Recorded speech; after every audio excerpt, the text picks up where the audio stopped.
Welcome to Starship Fusion Kitchen powered by AMA Season 2. আশা করি সবাই অনেক বেশি ভালো আছেন। সিজন 1 এর কথা তো নিশ্চয়ই আপনাদের মনে আছে। এবারও কিন্তু আমাদের উদ্দেশ্য সেই একই। আমাদের এবারেও থাকছে সিজন 2 এ 30টি পর্ব এবং 30টি পর্বে আমরা একটি দেশীয় রেসিপি তৈরি করছি যেটি একেবারেই ট্র্যাডিশনাল, পাশাপাশি হবে তার একটি ফিউশন। সেরকমই দুটি রেসিপি নিয়ে আমি আজকে হাজির হয়েছি। শুধু আমরাই আপনাদের রেসিপি দেখাচ্ছি না, আপনাদের কাছ থেকেও কিন্তু কিছু রেসিপি আমরা আশা করছি। কেন কিভাবে সেই রেসিপি আপনারা পাঠাবেন সেটা জানাবো আমাদের অনুষ্ঠান চলাকালীন সময়। তবে প্রথমেই আপনাদের জানাচ্ছি আজকে আমাদের প্রথম পর্বে আমরা আমাদের দেশীয় কোন রান্নাটি করতে যাচ্ছি। কালা ভুনা, অর্থাৎ গরুর মাংসের কালা ভুনা। পাশাপাশি এটার কি ফিউশন হতে পারে সেটা আপনারাও চিন্তা করুন, আমরাও দেখছি কি হতে পারে। প্রথমেই ডেকে নিচ্ছি আমাদের এই বিফ কালা ভুনা যিনি তৈরি করবে তাকে। আসছে শেফ তমা। হ্যালো শেফ, কেমন আছেন? ভালো আছি আপু, আপনি কেমন আছেন? খুব ভালো আছি। আমাদের প্রথম পর্ব দিয়ে আমরা শুরু করছি এবং প্রথম পর্বেই হচ্ছে সেই ঐতিহ্যবাহী বিফ কালা ভুনা। এটা আমার মনে হয় যে ইভেন নট অনলি বাংলাদেশ, এটা দেশের বাইরেও খুব ফেমাস হয়েছে কালা ভুনা। সো আজকে আমরা ট্রেডিশনাল ওয়েতে কালা ভুনা করব। কালা ভুনার বিভিন্ন রেস্টুরেন্টে নানা রকম ফিউশন হতে দেখেছি। আজকে আমাদের যেই ফিউশনটা আমরা তৈরি করে দেখাচ্ছি তাকে ডেকে নিচ্ছি। আসছে chef Tareq. Hello chef. Hello, কেমন আছেন? আমি খুবই ভালো আছি। বিফ কালা ভুনা, সেই কালা ভুনার স্বাদকে ধরে রেখে আপনি কি করবেন? ফিউশনটা আমি যেটা করছি সেটা হচ্ছে আমি রিবাইকে কালা ভুনার স্পাইস দিয়ে রাব করে আমি রিবাইটাকে কুক করছি। দ্যাট মিন্স আপনি স্টেক করছেন। স্টেক, রিবাই স্টেক রাব উইথ কালা ভুনা মশলা। আমি খুব এক্সাইটেড যে কালা ভুনার স্টেক, রিবাই স্টেক কেমন হতে যাচ্ছে। আমরা শুরু করি তাহলে শেফ। সো ফার্স্ট আমি প্যানটা অন করে নিলাম অ্যান্ড আমি যেটা করব আজকে দুইটা অয়েল মিক্স করে নেব। সো ফার্স্টেই আমি দিয়ে দিচ্ছি স্টারশিপ অয়েল অ্যান্ড দেন আমি এখানে যেটা অ্যাড করব সেটা হচ্ছে mustard oil. Without mustard oil basically কালা ভুনা সেই ফ্লেভার বা ফ্রেগনেন্সটা আসে না। সো আমি এখান থেকে হাফ পোর্শন দিয়ে দিলাম অ্যান্ড দেন তেলটা যখন একটু গরম হয়ে আসবে আমি এখানে অনিয়ন দিয়ে দিচ্ছি।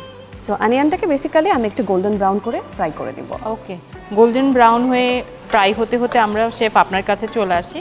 তো আমরা যেটা করব, আমার এখানে যে রাবটা আছে আমি 1 চা চামচ পরিমাণ রাব নিলাম। শেফ আমি এখানে অনিয়ন পেস্ট দিয়েছি, garlic and ginger paste and then যেটা আমাদের আর কি গ্রাউন্ড স্পাইসেস ছিল টার্মারিক অ্যান্ড রেড চিলিস আমি সেটা অ্যাড করেছি। অ্যান্ড দেন আমি এখন গ্র্যাজুয়ালি আমাদের যতগুলো স্পাইসেস আছে like coriander or cumin leaves ওগুলো অ্যাড করে দিব। শিওর। আমাদের এখানে আমি কিছু ক্যারট ম্যাশ করে রেখেছি। ওকে, সো ক্যারট ম্যাশটাকে আমি কুক করব বেরেস্তা আর সল্ট পেপার। এটা আপনি সাইড হিসেবে, এটা হচ্ছে সাইড হিসাবে। পাশাপাশি আলু এবং মাশরুম আর একটা জিনিস হচ্ছে অনিয়ন।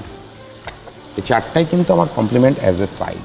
ও আপনি মাংস দিয়ে দিয়েছেন? হ্যাঁ, অলরেডি আমি মিটটা এখানে অ্যাড করে দিয়েছি। অ্যাজ যেহেতু কালা ভুনাটা খুবই স্লো হিটে কুক করতে হয়, সো আমি জাস্ট মশলাটা কিছুক্ষণ কষিয়ে আমি মাংসটা অ্যাড করে দিলাম। আমি স্পেশাল সয়াবিন অয়েল দিচ্ছি খুবই অল্প পরিমাণ। যেহেতু আমার স্পাইসটা আমি স্পাইসটাকে আগে একটু কুক করে নেব, তারপর আমি ক্যারটটা অ্যাড করবো। আধা চা চামচ পরিমাণ স্পাইস দিচ্ছি। আমি আমার ক্যারট ম্যাশটাকে অ্যাড করে দেবো। ওয়াও। এবং এটার একটা কারণ হচ্ছে আমি যখন ক্যারট ম্যাশ করি আমাদের কিন্তু একটা পানি থাকে, আমার সেই পানিটাকে এখান থেকে সরিয়ে ফেলতে হবে। সো এক্ষেত্রে এই পর্যায়ে অল্প একটু black pepper, pinch of salt, যেহেতু আমি ক্যারট করার সময় একবার সল্ট দিয়েছি, অল্প একটু সল্ট। শেফ আমাদের তো তাহলে অলমোস্ট হয়ে গেছে, সব প্রসিডিউর শেষ। জাস্ট এটা হচ্ছে চুলোর মধ্যে থাকবে। জাস্ট যখন ও 80%-এর মতো হয়ে যাবে তখন আমি আমার যেটা ফাইনাল টেকনিক আমি সেটা অ্যাপ্লাই করব। সেটা হচ্ছে যে মাংসগুলো তুলে আমি আরেকটা প্যানে ফ্রাই করে একদম এক্সিউরেট কালা ভুনাটা রেডি করব। তো আমার ফ্রাই প্যান গরম, নাইস। আমি এটাকে কুক করব বোথ সাইড 3 মিনিট করে। এত কম সময়ের মধ্যে কি হয়ে যায়? এটা পুরোটা ডিপেন্ড করে আমার স্টেকটা কতটুকু থিন বা কতটুকু থিক সেটার উপরে।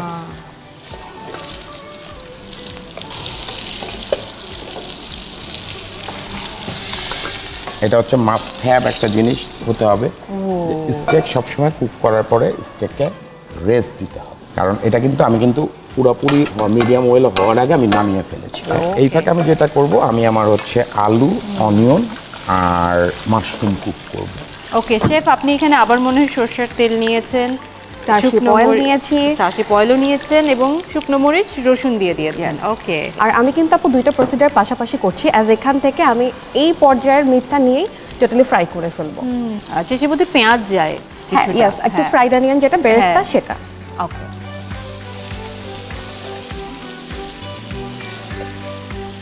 তো আপনি এটা আলাদা করে ফ্রাই করছেন, এটা তো ওইখানেও ফ্রাই করা যেত যে। হ্যাঁ, এটা আপু এখানে ফ্রাই করা যেত, বাট যে টেক্সচারটা কালা ভুনাতে একটু একটা শক্ত শক্ত টেক্সচার আসে, ওটা কিন্তু আমার এই প্যানে হতো না। হ্যাঁ, কারণ আমার যে ঝোলটা আছে সেই ঝোলটা ও যখন সোক করতো অলরেডি তখন কিন্তু মাংসটা ঝুরা ঝুরা হয়ে যেত। যেহেতু 70% আর 80% থাকতে মাংসটা তুলে ভাজতে হয়, সো দ্যাটস ওয়াই আমি এই প্রসিজারটা করেছি। আচ্ছা, আপনি ঝোল নিচ্ছেন না, শুধু মাংস? শুধু মাংস নিয়েছি।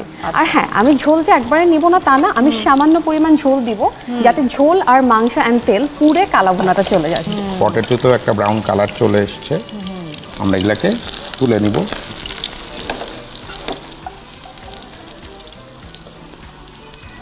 সো অলরেডি আপু আমার কালা ভুনাটা কিন্তু হয়ে গেছে, আপনি দেখতেই পাচ্ছেন কালার চলে এসছে। হ্যাঁ,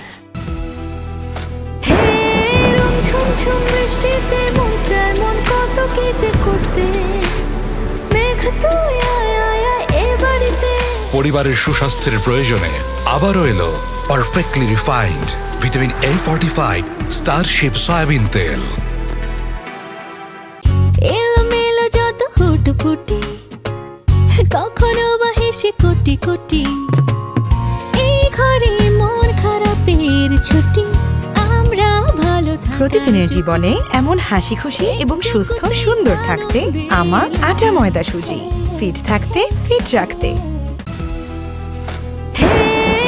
ঝুমঝুম বৃষ্টিতে মন চায় মন কত কি যে করতে, মেঘ তুই আয় আয় আয় এ বাড়িতে। পরিবারের সুস্বাস্থ্যের প্রয়োজনে আবারও এলো perfectly refined vitamin A45 Starship soybean তেল। আমরা এখন সার্ভিং এ যেতে পারি।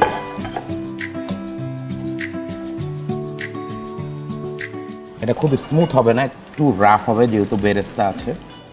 Nice brown potato, nice steak. আপনি চাইলে গোটাও সার্ভ করতে পারেন। হ্যাঁ,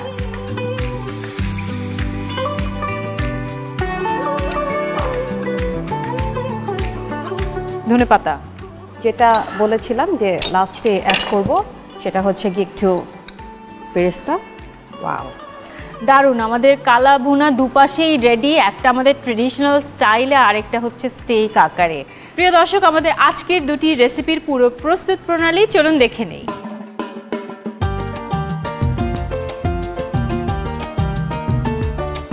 রেসিপি বিফ কালাভুনা।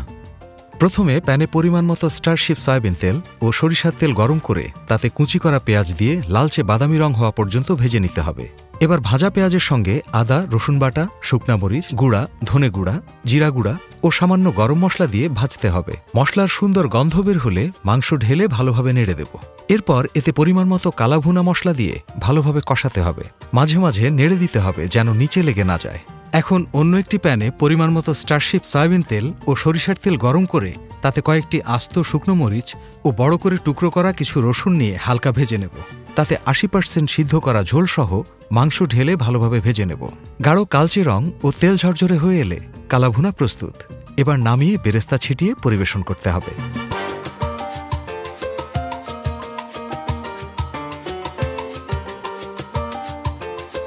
কালাভুনা স্পাইসড রিবাই স্টেক প্রস্তুত প্রণালী।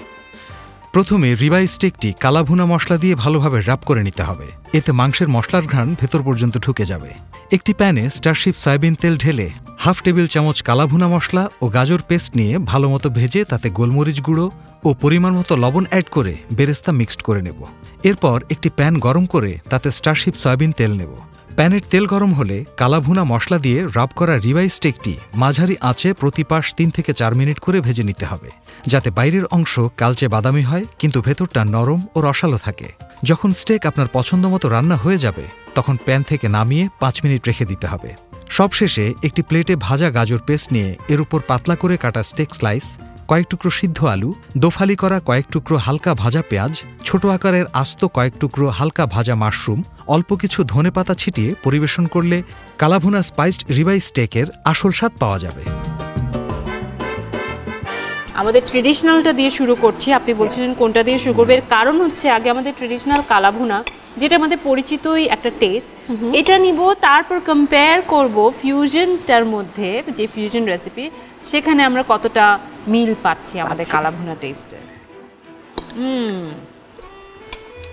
মানে অথেন্টিক ফ্লেভার এবং কালাভুনার সবচেয়ে মজার যে জিনিসটা যে ভিতরটা নরম হবে, উপরটা একটু শক্ত থাকবে, ওই ক্রিসপিনেসটা আছে। শেফ, এবার দেখবো আমাদের ফিউশন কেমন হয়েছে।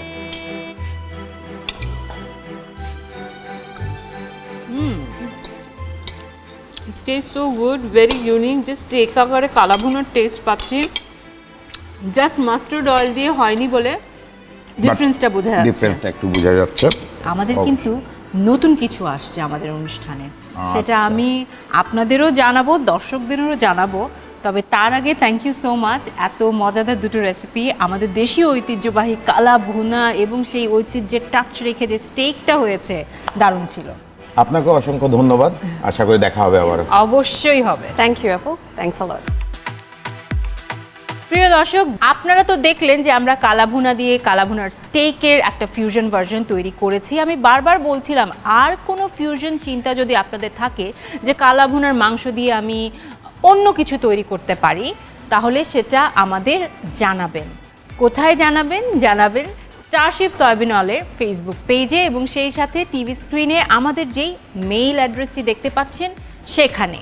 প্রত্যেক পর্বে আমরা 2টি করে রেসিপি সিলেক্ট করছি এবং স্টারশিপ ফিউশন কিচেনের এই সিজন 2-এর 30টি পর্ব শেষে যখন আমরা 60টি রেসিপি পেয়ে যাব, আমরা শুরু করব একটা নতুন রিয়ালিটি শো, যে শোটির নাম হবে স্টারশিপ ফিউশন শেফ।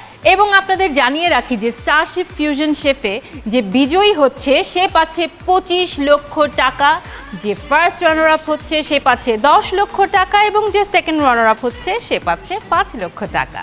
সবাই ভালো থাকবেন, সুস্থ থাকবেন, সুন্দর থাকবেন, হ্যাপি ইটিং, হ্যাপি কুকিং, এবং সিজন 1-এর মতো সিজন 2-এর প্রত্যেকটা পর্বে নিশ্চয়ই আমাদের সঙ্গে থাকবে। স্টারশিপ ফিউশন কিচেন, হয়ে যাক এক্সপেরিমেন্ট।